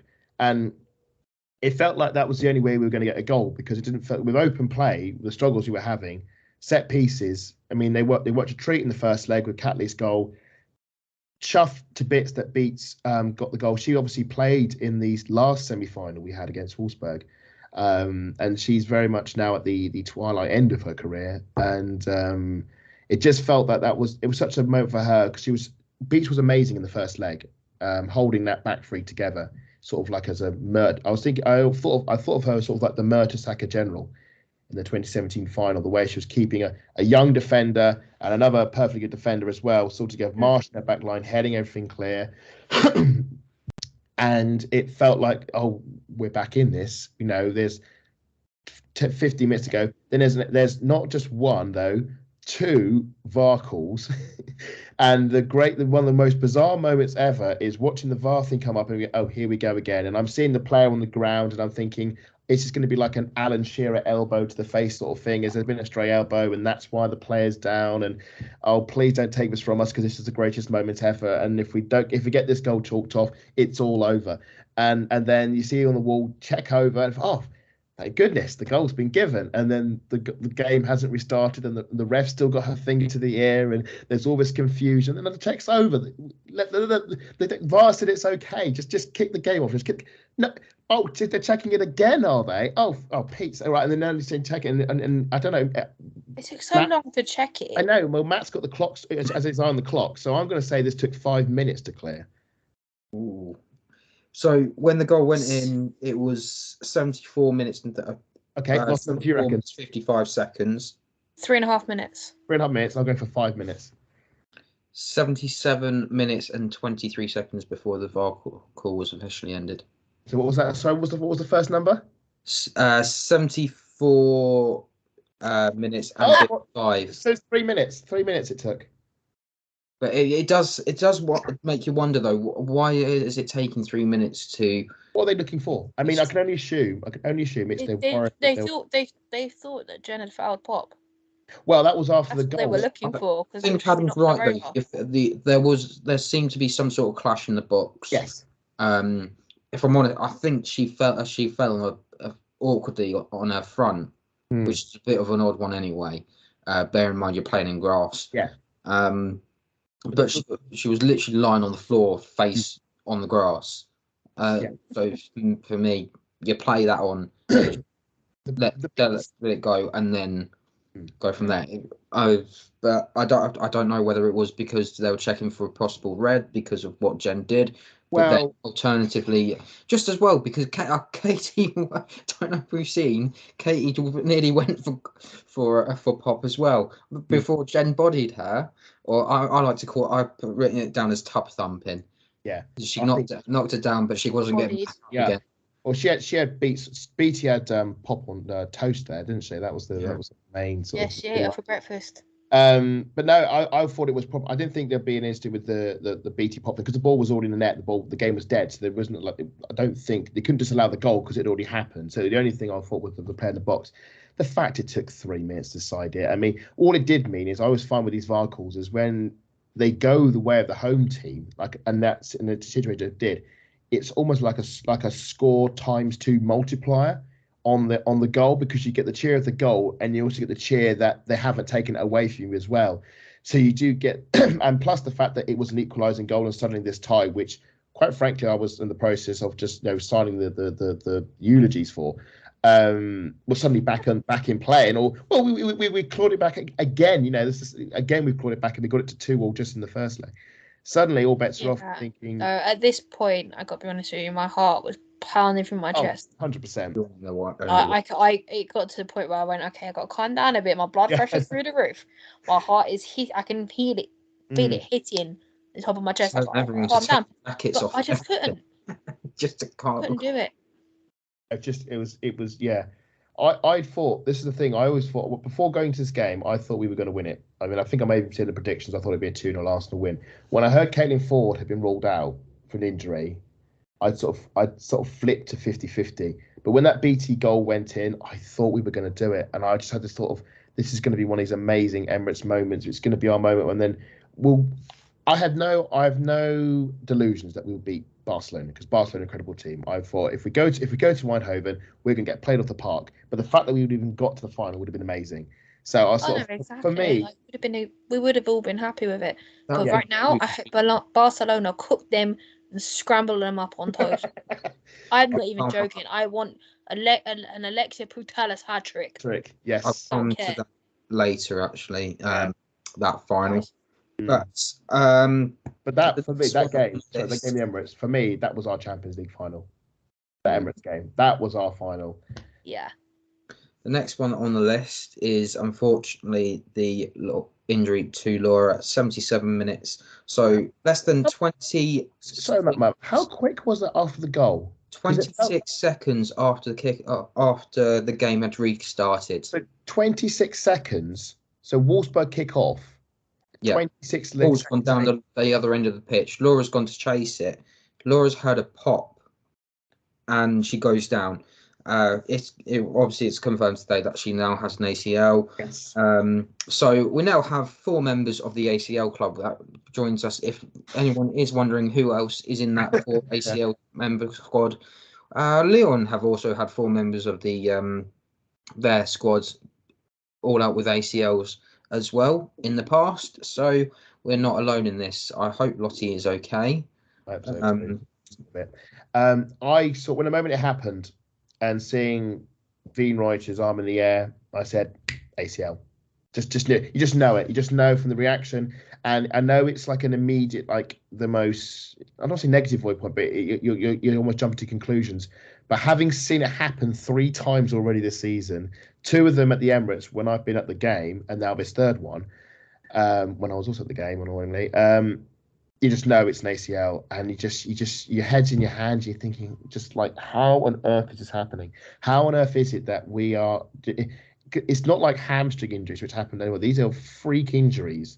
These are how many male players do you know who have done their ACL? The only ones I can think of are Rob Holding and Hector Bellerin. And it was just those 2. It happened in one season, Emery's first season, and it was obviously the season collapse. And I blame the fact that having those 2 ACLs to our 2 defenders massively compromised what we were trying to do, amongst other factors. I've never known us to have. I know we've had like Jordan Lobson or ACL. That was 1 ACL in a season. I know Dan Carter was come back, I think, from 1 that season. Dan Carter did 1. In a friendly. It was a frequent because it was a second ACL on a different knee. Okay, I've never known us. I know we were called injury C, but I've never known to have 4 ACLs in 1 season. That's just how the probability and all that. And it comes back onto research. It comes back onto why is this happening? What the causes? Is it biological? Is it funding? Is it the lack of support that women's football have had over the last 100 years that they're behind? Are they not? Is it the pitch? Is it the amount of games? Is it the infrequency of the games? Is it we're having too many games and then too few games and then too many games and then long periods of not playing? Is that stop-start nature? Is that affecting it? Are the things that clubs are doing? Is it the clothes they're wearing? Is it the boots they're wearing? Is it their own inner biology? And there was talk of it to be to do with people's cycle. Whether that has the women's cycle, that has an effect. Menstrual cycle, sorry, if that has an effect on ACLs, and so the problem is as Jonas has mentioned in his press conference, I think he calls it multifaceted, that there's so many possible reasons and so many, you can't just put it down to one thing. And the amount of research they've got to do to eliminate the non-causes, identify the causes, is huge. And obviously they're doing their own investigation. But it's not just on Arsenal, because this is not a problem isolated with Arsenal. This is a problem. You mentioned Lyon, 4 ACL injuries. And think there's a friend of mine called Louise, lives in France. She's on a list of all the players who have had ACL injuries. And it's huge. And it's I think in the last year or 2 years or so. It's over 2 years, isn't it now? And over that's gone over 200 now with both amateur to professional. If you're considering, I think we spoke a couple of weeks ago about one of the players are having to have private surgery costing her 8,000. So go fund me. Get fans to fund it. It's like an epidemic. If men's footballers were collapsing all over the pitch every weekend, because it's almost got to every weekend now. You can count back every weekend. Every weekend there's a women's player, not Arsenal, but a women's player who's had an ACL injury. It's getting to that point now because of the greater coverage the sport is getting. ACL injuries, it's becoming more and more. We're more aware of it. And if you look through like Alex Scott's book and you learn about women's football in the past, it was happening then. It just we never really spoke about it because the coverage wasn't there. You'd hear, oh, Kelly Smith was out for the season. She'd done her ACL. Oh, that particular year. So and that's probably one of the reasons why she ended up obviously having the issues that were documented in the book. There's a greater lens of it now because the coverage is greater. But if men's footballers, if there was 200 players in the Premier League that all had ACLs, if Arsenal men, if Gabriel Jesus and Bukayo Saka and Martinelli and William Saliba were all ruled out for the season with ACLs, there would be a huge uproar. My concern is that the whole thing's been normalised now, and I don't want to say it's become not a joke as such, but it's almost like an nudge wink. So another ACL, it's women's football, it happens because it's become so normalised. And I just wish we knew why this was happening, and I wish we could find a cure or a way of mitigating or a way of working around what we're doing wrong, because this is not right. This is not right from a sports perspective for this injury to happen. And in case of Laura Wienreuter, that's her ruled out for next season. So we've got Leah Williamson and Laura Wienreuter out for next season. So we need to work out. We need a right back cover for Maritz, and we need a centre back cover for Lotte Wubben-Moy. Maybe that'll be Anna Patton. Maybe we'll convince Yen Beattie to stay on for another year. So already our options are getting thinner, and we're talking about we'll probably talk about it, maybe I don't know if we'll talk about it now or later, but talking about next season, Champions League, the fixtures we've got, the injuries we've got, the lack of players we've got. This is going to sound incredibly cynical because I love Champions League and I want to play Champions League every season, but consider how we're going into next season. Do we really want it? I mean, is it going to be something like another thing? Is it going to be too much for us considering how bad our squad is now? Would we be better having a year out of it, getting everybody back together, getting everyone fit, not having playing the Conti Cup group stages instead, and just say, well, we'll have to tap out of Europe for now because we're just not in a state to compete. We don't even have any players we can play in the playoffs should we come third, and then go again. I don't know, but I'm just I do worry. Interesting kind of thought. But there's also the option of the summer window, which I think is an opportunity personally, especially with, dare I say it, the likes of Jen possibly leaving us. Obviously, Kim could have been on the list, but she ain't going nowhere, which makes me very, very happy. But we are then putting our faith in the Arsenal recruiting department, who in recent winners, certainly last summer, we only signed 2 players. Yeah, but they're players that Jonas wanted. So Jonas better have a decent shopping list. I'm telling you this now. Yeah. I'm hoping he has, honestly, because he we're did get desperate. we signed 3 players. Sorry, one of them went on loan, obviously GA, but he didn't get the striker he wanted in the summer. He didn't get the striker he wanted in the winter window as well. And we've got players now. We need not only do we need to make a bigger squad, we also need to get more players in to cover the injuries. But of course, are those players going to be happy to play once the injured players come back? We could get a brilliant centre back in to cover for Leah Williamson, but when Leah Williamson is fully fit, Leah Williamson is starting. So is that player still going to want to hang around? And what about the likes of Anna Patterson and Lotte Wibber-Moy, who are also right-sided centre backs, who are also going to want to go and play in that position? We've also got the likes of, and then that's what if you're getting close to the contract renewals, because Leah Volti's contract is up this summer. Is she going to extend or not? We don't know. So this is going to be a massive, massive summer for Arsenal, and I do wonder if is there going to be too much to do in this summer to cover all these issues? Because typically in a women's football transfer window, you don't get like a Chelsea men's level sort of 11 signings come in and hundreds of billions of pounds spent. You'll get maybe 3 players, maybe 4 at a push. And the last time we did a big summer window, 4 of those players we got rid of pretty much by the time the next season started or moved on, 3 or 4. So we've got to make sure if we do get players in, they're going to be the right ones. I do wonder. But I think our main priority for now is to get Leah's boots filled, because she could be out for longer. Same with Laura. Yeah, I think they're going to be priority. I mean, I kind of want a bit of backup for Beth and Viv. Well, the thing is, the backup of Beth and Viv is we have that now because we brought. I think Palova is best backup now, and I think with Viv you've got Lotte, Monum and Stina. So you're in circulation. The way that we've played post Christmas, we've managed to cater for the injuries.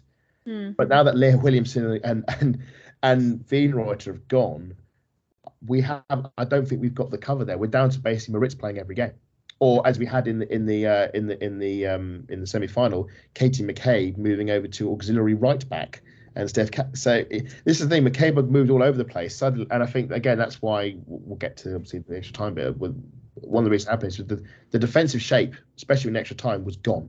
Because all the injuries and all the substitutions, we've gone from a back 3 to a back 4 and Beattie went top back to a back 3 with McCabe going from a left to a right back to no wonder it was all makeshift, and they did the best they can. Good. So this time for my moment of the match was when Viv was talking to Laura when she was on the stretcher. Yes. Just to add on top of that, when Jen went down as well with couple of times she went down and Taya was called to the bench. Leah was also seen talking to Taya, trying to talk to her. That shows real leadership, and it was great to see that from that point of view. We'll try and move on from. Unfortunately, the game sort of died out from there. It did, and I think everyone was just sort of happy to see out to extra time, sort of reset, almost set everything back to 0-0 and then go again. So 7th minute of extra time, Frida Marnham gets on a loose ball, crosses in the ball into the box for Hurtig, and from saves, Adam has already explained. Yes, and I wanted to put a bit on this actually, because this was the extra time. Our players are shattered. They're going down. Catley and Beattie are going down with massages. Beats is dropping for cramp every 5 minutes. She's barely played at all. Now she's having to play 120 plus minutes, which is just incredible. And fair, she unfortunately she was obviously didn't see it to the end. And if things had been different, we would have probably subbed her off earlier. But there's actually there's a clip I put up. Me and Ali were discussing the game, and Ali pointed out at the start of extra time, or just before, he said, there you go, Wolfsburg, they pretty much swapped 5 of their players, I think it was, and their entire front 5 are completely changed and completely fresh. And I just said, yeah, we've not changed any of them because we can't. Because what we had is what we've got. And what we had in this turn was Lena Hurtig running onto the cross. I think she did everything absolutely right. My thought obviously was I felt she would have scored it. But that instant comes about because Lotte Monum presses the defender in the right, the left back position, I think it was, their left back, our right wing, forced a turnover and crosses first time. What's interesting is if you look to what happens, I'm jumping ahead slightly, but this is relevant. The Lotte Wibber-Moy incident, similar thing. The defender gets pounced, pressed and turned over. what's interesting is we had the same situation that Wolfsburg had, but Wolfsburg worked the moment differently. Mornham just went first time cross. I do wonder could Lotte Mornham have taken that into the box, committed defenders, got Hurtig to run to the far post for a tap in, but she went for an early whipped cross. She went early. She rushed it. I mean, we talked about the way that we, in the moment we were a bit, frantic with some of our finishing. She sort of rushed the moment. I went, "I'm going to go first time cross." And I mean, first, if Hurtig gets tucks that in the near post on the foot, the Emirates goes crazy and she's a hero. I just find it's interesting that Wolfsburg, again, I think it's down to experience. Wolfsburg knew what to do when their position came, and I think Lotte Mornham maybe could have taken that ball further and committed more defenders and made the chance easier for Hurtig. We'll never know, but it did feel in that moment. I said a moment about the chance that Wolfsburg had when they missed the open goal and sliced it wide, and I felt that was the final for them. There's another moment in the second half which I'm sure we'll get to, but certainly in the first half of extra time, I saw that moment. I thought that was the final right there. If Hurtig scores that, we go to the final. We could bring Goldie on, or we could bring maybe Edgerman bring on the end, or we could bring on play it, or we could shuffle it up and go a back six or whatever and just hold out for 40 minutes. Do you think Michelle Ackerman would have scored that goal? Not Edgerman, no, but I thought if Stina had stayed on and stayed fit, I think Stina would have scored that goal. I thought she's more in tune. She's more in tune with the team. We saw Hurtig. I think she was getting there near the end. She was better aerially than she was with the feet. There was a lot of passes that went astray, and I don't blame her being, not being in sync because she's hardly played. It's like everyone's singing on the same song sheet. But apart from her, she was just one step out of everybody else. Which, she's hardly played for the team. I mean, I don't blame her for that. It's just a shame that the game that she had to come back from injury was probably the most important game of the entire season, Conti Cup final aside. I don't think Adjumang would. I think again, Adjumang, she's way too raw and young to be scoring that level of goal. I mean, if she'd been on the pitch and she scored that, I mean, again, she'd have been elevated to legendary status. I think in that instance, it's a good save from the keeper. And I would say I don't know where I just say to Lottie, it's just that was the final. That was one of two moments, but it felt then the final had gone from us. We'll see. Anything to add? She wants to. I'm just empty. I'm proud. I'm ready to go again. Back to domestic football. I don't have any emotions left to give anymore. No. And I've cracked my jokes tonight, but We're nearly there, Lottie. We're nearly there. I've only got two more. I know we're almost there, but still, I'm just. Get there. It's since the England Australia game. As an Arsenal fan, it has been a shitty ride. That is the politest way I can. You're right. Yeah, it hasn't been until the Chelsea result on Tuesday night. Yeah, it has been a shitty ride, and you wonder. Oh yes, we've had a good men's season. We've had a good women's season. You just wonder how much, when you go through that bad patch, you wonder how much emotion you can put into this club. Even though when you're on your knees begging for some points from them, you still pump your heart into it. Yeah. I think girls have just literally sent me over the edge on it. Honestly, I love them to bits. I love the men to bits. But sometimes it's emotionally draining being an Arsenal fan. Well, that's where I'm at the moment. That's something I want to get to when we get to full time. So yes, what happened next, Matt? So 24th minute, Katie McCabe goes and hits the crossbar. Actually, do you know what? That was Trossard against Southampton all over again from where I was sitting. Same goal as well. Because no one was there was barely anyone in the box, and she saw the goalkeeper wasn't there with it, and it just unfortunately no one was on the end of it. But there was something else before then. Though Wolfsburg actually had a chance. There was a chance in the box. Then I think it was a set piece, and it might have been Bremer, whoever it was, the one who got the winner. But she dragged a shot wide. Just out specifically. Oh right, sorry. Quick as possible. Okay, is that being referenced later on? No. Right, sorry. I just want to put that in. That was another moment when I thought they've missed two big chances. Something's going to happen for us.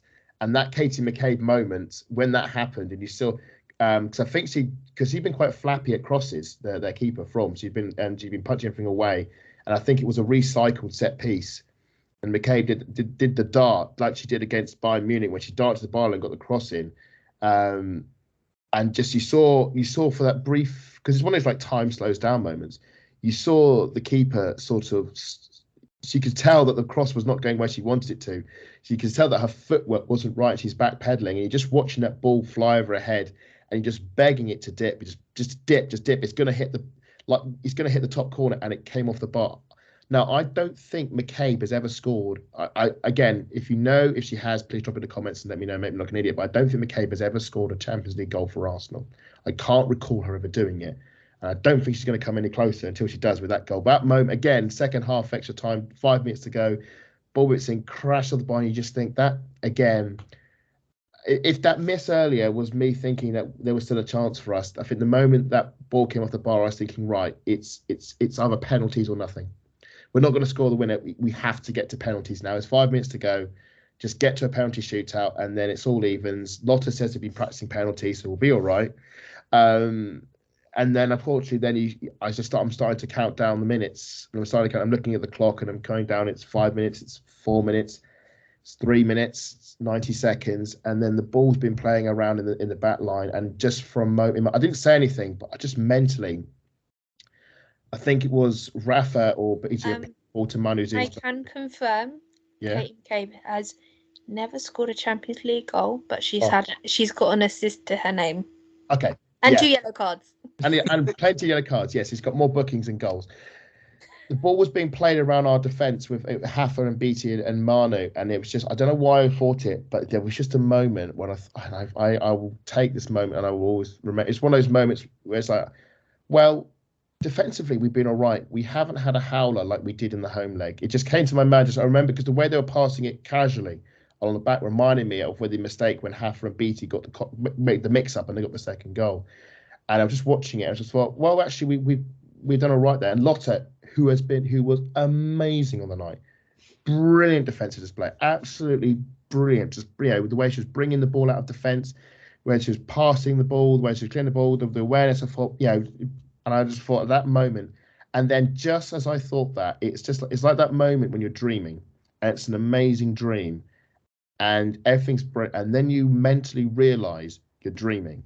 And the moment you realise you're dreaming, you wake up and it's all gone. And that amazing dream you had is as slipped through your fingers and you're not getting it back. And it was like that moment, the moment I thought that we were doing all right defensively playing out from the back, the moment I thought that, I just remembered that moment in Wolfsburg when we fumbled it. And then suddenly there's a commotion and I look up and Lotte Wibber-Moy's been mugged on the touchline, just as she did against Manchester City. Just got that fatigue, that lapse, that she'd done that move all game and she'd been fine, but she just didn't get it right in that moment. And you're just watching, you're just hoping they're going to cock it up. You're hoping they're going to miss it like the old others, and then the ball comes through, and it's the tap in, and then that is it. And then you just realise then the dream's gone, and it's over. And you look at the clock, and it was 60 seconds plus a few seconds of added time. That's all it was. And it's the fine margins. It's the fine margins of football. Well, it always is. I mean, and just your stomach just goes. Yeah, I was quite surprised at a bunch of people. They did walk out at 90 minutes, which was really rather annoying. But it was great for me because I had the idiots in front of me go. I mean, they might have a train to catch. In fairness, I mean, it did go on rather long. I mean, I was worried. I didn't get back. Yeah, no, I get that, but it's a semi-final. You kind of expect 80 in penalties, especially with the fighting. If you've been watching the girls most of the season, you know what they're bringing, and you know they're gonna fight. Especially with Kate McCabe as captain, they're gonna fight. Oh, 100%.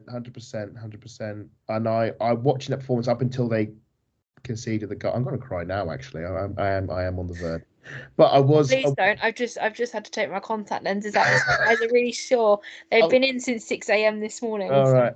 You're gonna make me cry. Please don't. watching them play, especially in the second half. I think I don't know if it was before or after the BT goal, but just watching them just try everything and watching Katie McCabe and Manu wave their hands at the crowd and the crowd responding, and that like the coach on the sideline waving his hands up at us and the crowd just getting louder and louder and just cheering the team on. And when the third Wolfsburg goal goes in and you see that the Wolfsburg players sort of pile onto the pitch and the coach and The Arsenal players scattered on the turf. I was on the verge of tears. I was watching him play, watching him fight. I was thinking, I am so emotionally involved in this game, and I am crying for this team because I can see how much this means to them. And you just seeing them devastated on the turf. And there were still seconds to play. Obviously, Adjaman came on because it was just go long and just see if we can get something, but there was no chance. Yeah. And yeah, it was just. I still think it's up there with the Man United home game. It's another defeat, a 3-2 defeat. But as an exhibition of football, it was absolutely incredible. Because the last thing I wanted, if we're going, I didn't want it to be like a 4-0 loss like the Barcelona game last. The thing is, this semi-final had everything you want in a semi-final, and it ticked every single box. Absolutely. Apart from the ending, for me. Apart from the ending, ticked every box. It was a semi-final for the ages. If that had been a men's game, if that had been a men's Champions League final, that'll be one of those ones they put on a DVD, and they say, like, they do those clip shows and they say, like, the greatest ever football matches. Yeah. In number 2, it's the semi-final between. Arsenal better put that on that game on DVD. Otherwise, I'm gonna get a copy of it somewhere. Put it that way. I'll tell you what. You look at that game and you compare it to last season. Chalk and cheese. It is so clear to see where the development is. And even with a depleted squad that's down to its bare bones and everything, they're still there. Injury FC is literally on its knees, and we are on our knees to the end of the season now. We've lost Laura as well. We're going to have to drag through. And I hope we upset Carla Ward at the same time. But what I was going to say, is firstly, compare the two semi-finals. What do you think was the best? I mean, regardless of like what you think about your personal bias towards the result, what do you think entertainment-wise was a better semi-final? Arsenal-Wolfsburg or Chelsea-Barcelona? Oh, Arsenal-Wolfsburg all day long. Barcelona-Chelsea was a snooze fest. It was so. Do you know what? I'll be honest with you. I did watch a little bit of that. And I was talking to you on Twitter about Bonmati and her skills. And I'll be honest with you, I put the phone down. I almost fell asleep. I put the phone down, just listening to it, and I wanted to sleep. I was like, "No, I'm watching this." Chelsea game. Emma Hayes set up Chelsea basically not to lose. Just we don't want to lose this game. We don't lose Barcelona. Whereas the Arsenal, Jonas set up Arsenal to win. Now neither team achieved their goals, obviously. Yeah. But I'd rather, if I was going to lose, I'd rather go down fighting than play out and lose 1-0 at home. Yeah, it's a bit like a bit like back in the day we got called boring Arsenal. It's now boring Chelsea. Chelsea, yeah, and that's what it was. It was boring, and with the caliber of certain players that they have, you expect more. I know, especially when you've got the greatest striker in the world. When you've got Sam Kerr, Guro Wrighton, when you've got Lauren James, when you've got, all the attacking, got Jesse Fleming on the bench to come on if you want the... Yeah, you've got all the right ingredients. And you can't... take the risk. Yeah.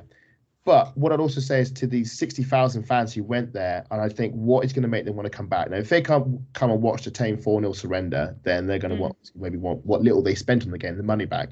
Yeah. I always think this is the Andy Murray, Gaza tier sort of moment that as much as we'd want to win, a tragic loss a tragic loss, fighting hard but not getting there, that will win over so much public support. People fell in love with Andy Murray when he burst into tears after losing to Roger Federer at Wimbledon. Seeing him unable to do his victory speech, and everyone was just like, "Oh no, he's all right now." Watching Gaza cry Italian 90, people fell in love with sort of England football. When Bukayo Saka missed his penalty in the Euro final, I know that the amount of goodwill towards Saka that has rolled on, and people love Bukayo Saka because of that innocence, but because we want him to feel better and not suffer that again. And I 100% think that certainly the chap I was friends with, Phil, new guy, we've never been to an Arsenal game before, Arsenal women's game before, lots of men's games, never a women's game. He loved it. He wants to go back again. And I think exactly. It's the same. It's the same with Matt. Yeah. Matt too decided he's coming. He's only in Watford. He'll be coming to join us more often. Yeah. I went, sweet. You can learn. You better get learning the songs. And you ain't gonna be standing with us and not singing. It's not gonna happen. That's how we are. I even have you chatting top of your lungs in Meadow Park, and it's great, Adam. Right, I do give it some gusto when I have a voice. Oh, you do, especially when you're not giving me nosebleeds by accident. Or giving or commentating the play-by-play. Yeah, but no, do you know what? I love your play-by-play because it's like when you're my height and you're looking down towards the south stand, you can't see nothing. I love it. Never stop. Face a run for his money. But I think the Arsenal fans that went there, 60,000 of them. Again, I just want to mention 60,000. 25,000 is nothing. 60,000, just incredible. The fact that they would have come away from that thinking, wow, and I want to have this again. Maybe not all of the 60,000. I mean, that's being very generous. But say we'll take 40. We'll take 45, maybe 50. I'm pretty sure those are left away, and they applauded the team off. You could tell that they were emotionally invested. You could tell that I went to the Chelsea game. We went to the Chelsea home game, the 1-1 draw. Silence. There was no engagement with the game. This team was engaged from the crowd were engaged from the get-go. They were fully behind the team. And I think the fact that we feel devastated, the fact that the fans feel devastated, proves that they love this team. If they couldn't give two hoots, if they didn't, they applauded that team off. They sung that team off when they left. If they didn't care, they would have followed the others who had a train to catch at 90 minutes. But the fact that they do care shows that this team has won. Because a lot of us do, and a lot of us are there week in, week out. Yeah. Even if it's just the home games or home and away, a lot of us are there. And they recognise that, and that's why we love them. We're appreciated. I tell you what, the players as well. I know, Adam, you've got something to say, but the players, Manu, again, she's crying. I know. Stina was crying. I think Frida was crying. There were so many players there crying. I think the one reaction that got me was Frida Marnham. Her legs went from beneath her, and she just sat there, completely in a daze. And I just wanted to go off and hug her. She just needed it. Manu needed a hug as well, and I was just, I was devastated for her because obviously when she come out, we were in the stands and we were singing for her, and she gave us a wave, and she saw us. She obviously recognised the flag because obviously it's the same one I had at Palace. So the luck of the flag has unfortunately run out. But hopefully it'll be back up and running. You didn't wear your hat. I don't wear hats when it's 18 degrees. Doesn't matter. It's all about the luck. You didn't bring the hat along, so we lost. Absolutely no chance. I had everything else I have on match day. I don't need a hat in May. No. I will start wearing my flat cap. That is fine. But what will be interesting is how this rolls into next season. So Europe is obviously iffy at the moment. We don't know if we get it or not. And there is a feeling that before you go on to that, Adam, if Wolfsburg do win, the champions, will it be Arsenal? Should it be Chelsea? Should it be whoever wins it this season, the WSL title? They will have to go into a pot and face a knockout round. Can it be Man United? No matter what happens, Man United will could end up because they're in coefficient rankings. They will if Barcelona win, they will go into pot 4 because they have no coefficient. Essentially, what Roma will end up doing. But so I do think next season, let's say we get into Europe, we get third place, we steal it off Man City or Chelsea, whatever, or never know. I know, you never know. But let's say we get third place, hypothetically. I would love it if we could get that level of attendance at the end, assuming that if we get into Europe and we get all the way into the group stage, that would be great. But I feel like if it is Man United, all the London fans, all their fans will turn up. But why? They don't turn up. Don't give United You know what? Give United the top end of the Emirates, like a little mini corner, just like we in the Bayern Munich. No one can hear you. The away corner and leave them there to rot. That they had the away corner and that sold out. So you had United fans all around the stadium because it was. You know what I say? Give them the whole lower tier of the clock end. Just like they did at the FA Cup Youth Final. That's where I think the away fans should be. If the away fans will come, do that. Do that. The clock ends. The Arsenal fans fill it up. And they're not causing any chaos. Actually, if they're causing chaos, they can. I do wonder how this 60,000 fans will translate into next season. I do wonder if in the WSL, which obviously we will get games, if they will expand the rota of games at Emirates Stadium. You know what? I think the big teams like Man United, Chelsea, Tottenham, Tottenham's not a big team, but it's a North London derby. It's going to be there. They're not there next season, so Should Chelsea? Well, we don't know yet. Should We'll Tottenham see. relegated? yeah. I hope not. I want my 6-point weekends. Thank you. I'm just I saying can't this believe now. I just said that, but I just want my batterings. Someone's going to end up. It's going to be City that takes that spot, isn't it? So you'd imagine it be City. So I imagine next season about 6 of those 6 WSL games will be at the Emirates. Chelsea, Man United, Man City, Tottenham, and West Ham and Liverpool. I wouldn't imagine Liverpool yet, just because I wouldn't imagine West Ham either, because they haven't even played their own ground yet. I would say to I'd say to Bristol Rovers, Bristol City. Bristol City. Bristol Why did I say Rovers, Bristol Rovers? There's 2 Bristol teams. Sorry, I apologise on behalf of the champions of the championship, Bristol City. I should know better, considering that Carla Humphrey did play for your team and Lauren Hemp. But yeah, give them a chance at the Emirates. They deserve it. I think if let's say we come 4th, which I think is perfect, it's not unreasonable to think that. Say we come 4th, we don't get into Europe. So we have FA Cup, Conti Cup group stage games, so we say, and WSL. If I were Arsenal, I'd say, right, Conti Cup games, play them at Meadow Park. WSL games, play them at Emirates Stadium. Make the like we did with Europe. We ordered all our Europe games post the playoff against Ajax. I think that was a really good idea, because most of our so-called WSL games, for example, the men are on international break, and they will be when the season starts. So why not start the season at the Emirates? Also, we're going to be the men's team. Obviously, are on the Champions League. They've qualified. Congratulating the men's team in the Champions League. So they're going to be mostly playing their games on a Saturday. So Sundays are free. Now we've also proven that we can play Saturday and Sunday. We can play back-to-back games at Emirates Stadium, because we just did that with the Wolfsburg game and the Chelsea game. So for me, I would say, let's say worst comes to worst, we come 4th place because the injuries are so severe that we're having to play Jodie Taylor up front for the last 3 games of the season, and we just can't get a goal. It's all disastrous, and Jonas is having to fill the under. Now she's going to score a double hat trick. Yeah, but we have to play our under 15s team as a starting 11, basically. So That's right. They're unbeaten this season. I'm sure they can do the job.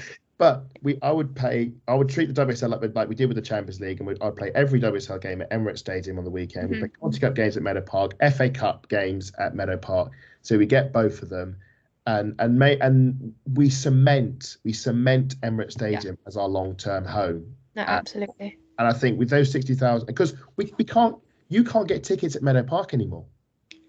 Yeah, I know. The only way you can get tickets is if you play at Emirates Stadium, and even if it's only 30,000, and if it's only the lower tier, they get sold out. It doesn't matter. The fans are there. The fans are coming. Let's be realistic. We've got a huge fan base.